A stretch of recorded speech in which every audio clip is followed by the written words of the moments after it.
En tanto permanezca el mundo, no acabará la fama y la gloria de México Tenochtitlan. Memoriales de Culhuacán.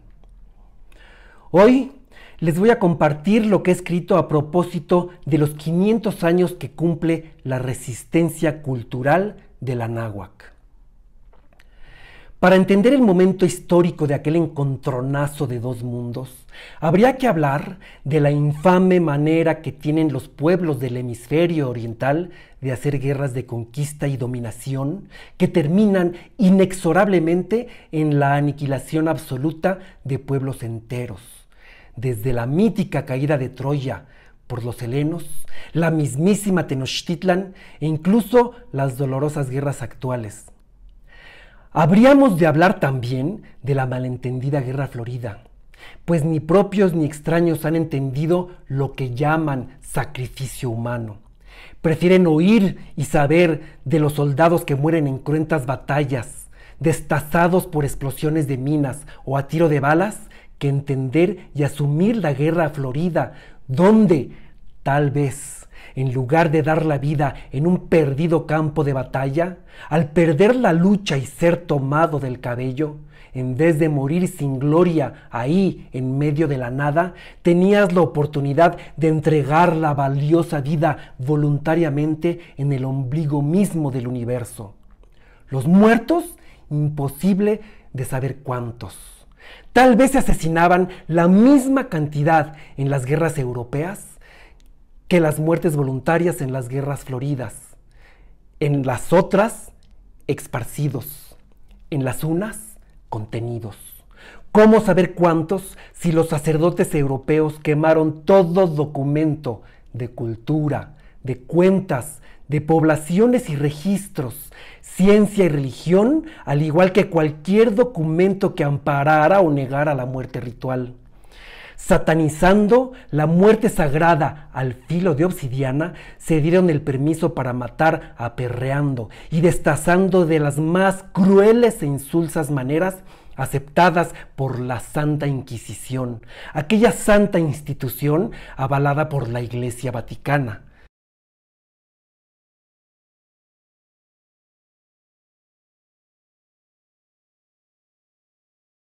Mas no las sagradas formas de la Xochitl. Puro miedo a las palabras e hipocresía soportada en falsa santidad. Dos visiones distintas de crear sociedades.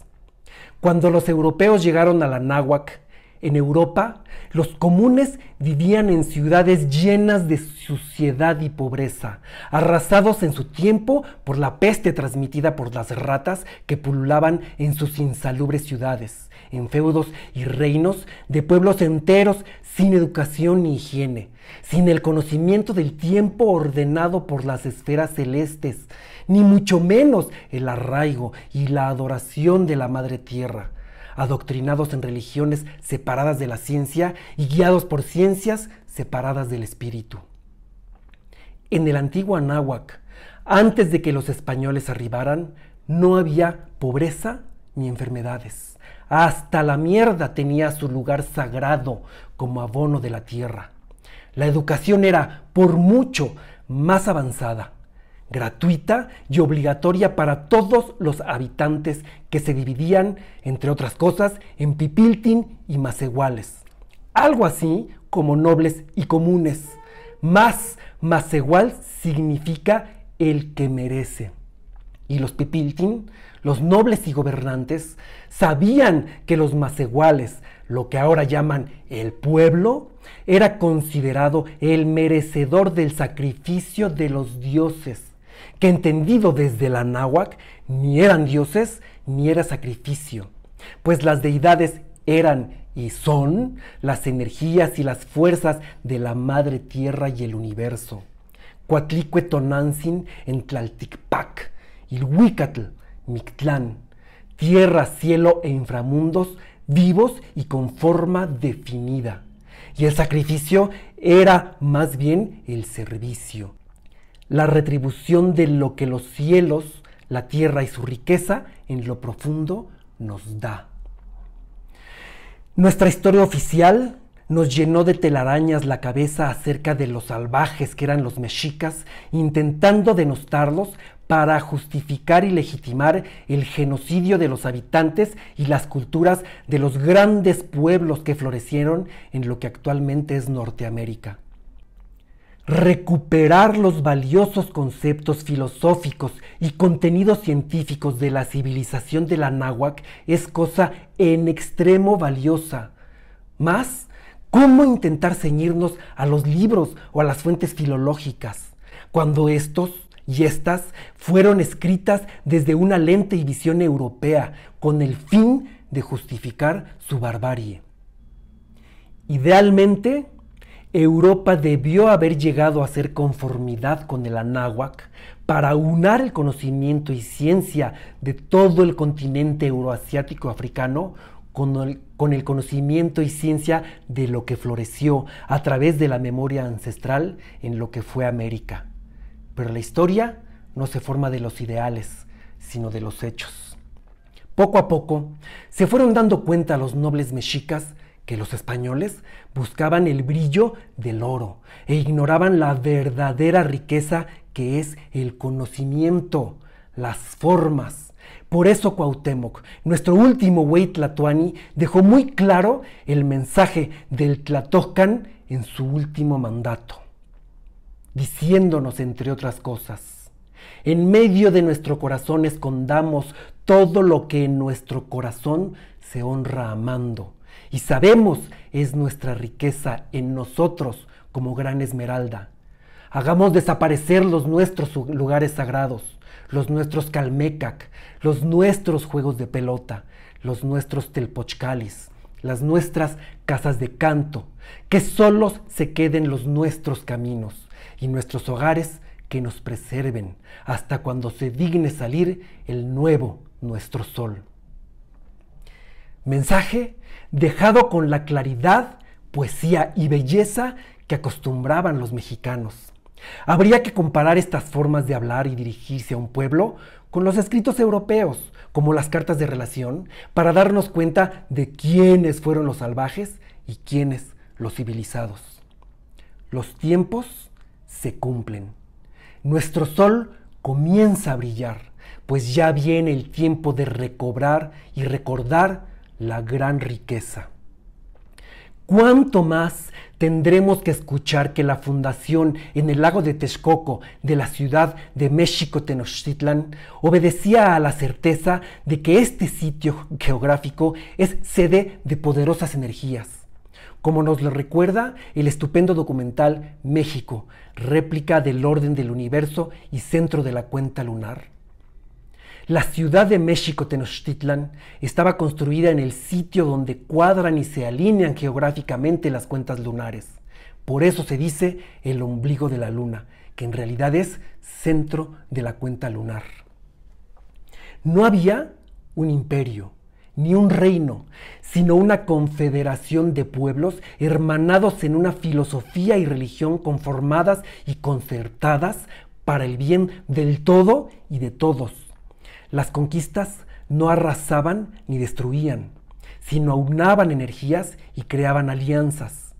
No podemos negar que hubiera desacuerdos y que en las rígidas políticas impuestas por la Triple Alianza habría quienes salían más favorecidos o desfavorecidos, pero todas las voces eran escuchadas en el Tlatohcan, que eran los consejos conformados en y por todos los pueblos, vasallos o miembros que regían y gobernaban. ¿Los hubiera? No existen. Pero si los europeos, en lugar de destruirlo todo, hubieran estudiado el funcionamiento del Tlatohcan e intentado comprenderlo, como fue el propósito de Moctezuma al recibirlos a su llegada, otra realidad estaríamos viviendo en la política contemporánea.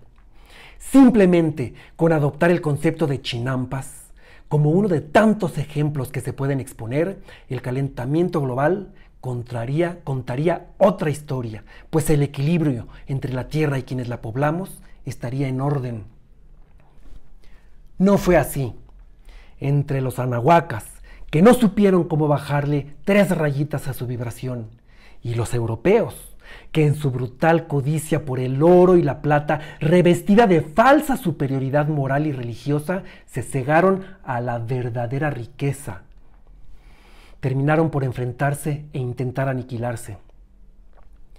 Exigir un perdón está de más. En mi opinión, expresada más ampliamente en el libro peregrino de la Náhuac, Sanando la Tierra para una Nación, el europeo tiene que perdonarse a sí mismo, perdonarse su equivocada noción de razas superiores e inferiores, de religiones correctas e incorrectas. Así como el pueblo de México tendría que perdonarse de igual manera a sí mismo a su origen compuesto por la raíz anahuaca y la semilla europea. Así haya sido impuesta o sembrada, eso somos.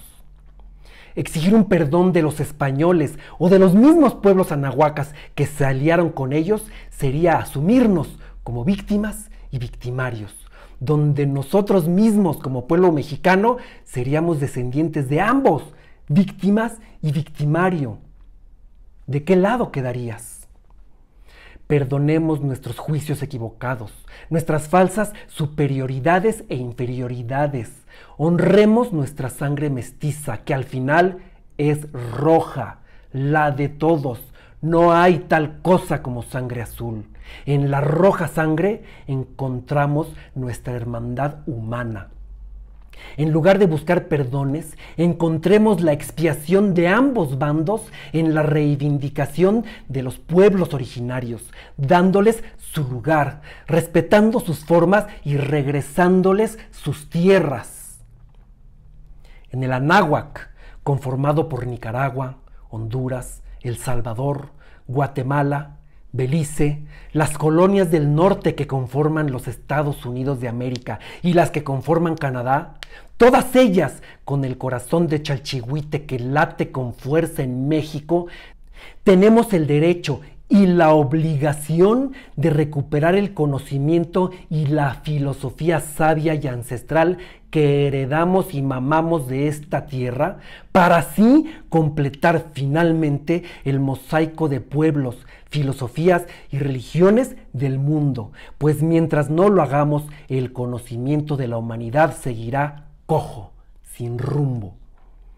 Encontremos la conformidad entre las naciones y pueblos, filosofías y religiones del Anáhuac entero, mexicas, mexicanos, chicanos, concheros, católicos, colonos, originarios, adoptados, propios y extraños. No one is illegal on stolen land. Nadie es ilegal en tierra robada. El Anáhuac es tierra generosa, pródiga para todo aquel que quiera crear y aportar en hermandad y equidad. El águila y el cóndor se unen ya en la tierra del jaguar y el Anáhuac vuelve a brillar. Y cuando el Anáhuac vuelva a brillar con toda su fuerza, su brillo iluminará a la América toda. Y la América toda iluminará la tierra. Y así la tierra iluminará el universo entero. Sé parte del cambio para no ser atropellado por él. Desmontemos tanta mentira acerca de la conquista. Hurguemos en el fondo, sin vanidades, sin egos, sin sesgos ni falsas pretensiones, para encontrar las verdades trascendentales que nos lleven a una nueva realidad, a 1000 años de paz. Tlazocamati, que su sol sea brillante. Los invito a unirse a la página de patreon.com/Gustavo Sanders G, donde este día les contaré uno de tantos mitos que nos hacen creer que la gloriosa ciudad de México Tenochtitlan cayó a manos de los españoles. La ciudad fue entregada por cuestiones de sabiduría, filosofía y conocimiento de los tiempos y las formas en que las civilizaciones y nuestra tierra funcionan. El que tenga ojos, que mire. El que tenga oídos, que escuche. Y el que tenga mente, que lea.